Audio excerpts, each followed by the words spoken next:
let me just address a couple of the questions that I most often get asked. First one is, but Mr. Cain, you never held public office. I said, that's right. And I wear it with a badge of honor. And then I asked them, well, most of the people in Washington, D.C. have held public office. How's that working for you? We have a mess on our hands. Secondly, I get asked, well, how will you distinguish yourself from the other potential Republican nominees? I said, real simple. I said, I'm a businessman problem solver. And my message is about common sense solutions. Businessmen are different from politicians in that they are used to solving problems. And my approach to problem solving is very simple. Identify the right problem, Stacy. Secondly, make sure you set the right priorities. Number 3, surround yourself with the right people. Number 4, develop plans for implementation. And number 5, make sure that you communicate with the American public so they can be your allies in getting Congress to pass your agenda for the people. And so whenever anybody says, well, you're a long shot, I remind them of my career and my life. Everything that I have done has been a long shot. And if people only did those things that were short shots, this country wouldn't be the country that it is today. Amen. So with that, those are my opening words, and what I'll do is I'll take a few questions. Yes, sir. Why did you support the bailout? What? Why did you support the bailout? Why did you call us free market purists? And why have you flip-flopped the position on that? Now, you misunderstood, all right? Now, you gonna let me answer? I didn't say that. All right. He asked, why did I support the bailout? I supported the concept of TARP without knowing what the details were, because there were no details of implementation. I didn't flip-flop on it. I stated publicly that I disagree with how they implemented TARP.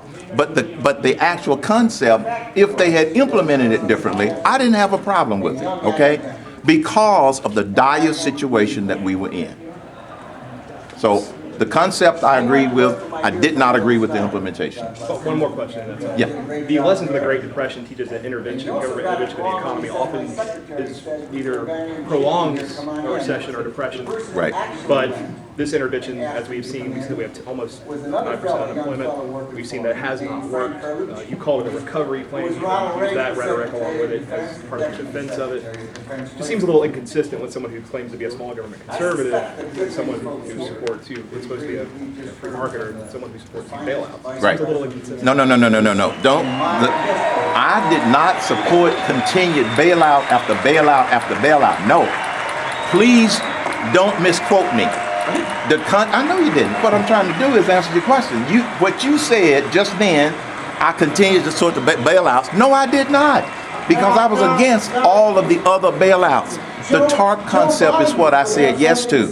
But then when they continue one after the other, one after another, no, I was outspoken against doing those. I don't agree with this unending government intervention, okay? I don't. Mr. Cain, you know that Yes. the media gets pretty tough with health. You've Yes. had a very successful battle. How's Yes. your health these days, and what will you say to the folks that say he's not healthy enough to run for president? Read my medical records. Yes, sir. I am now 5 years totally cancer-free from stage 4 cancer, because I had cancer in my colon and my liver, and I have beat it, and I am now totally cancer-free. I'm probably healthier than some of those people who they think that look healthy. Yes, sir.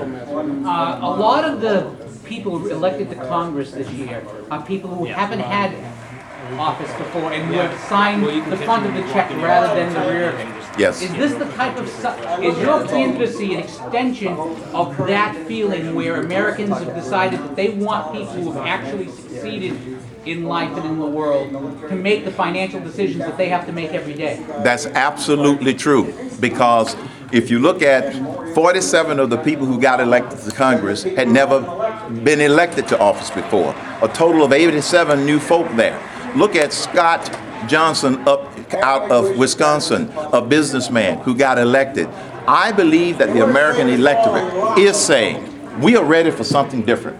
And if that difference can mean having somebody that's a problem solver based upon their business track record versus a politician, I believe that the American people have an appetite for that. Now, 10 years ago, they may not have, because of the way the system works. But quite frankly, because of what you all do, because of the access to more accurate information, faster, in more different forms, there simply are more and more intelligent, informed voters out there. And so that's why somebody like me has just as good a chance as anybody else to get the nomination and win the presidency. You've made a couple of trips to Florida. Do you think Florida will play a big part in the 2012 election cycle, which it usually does?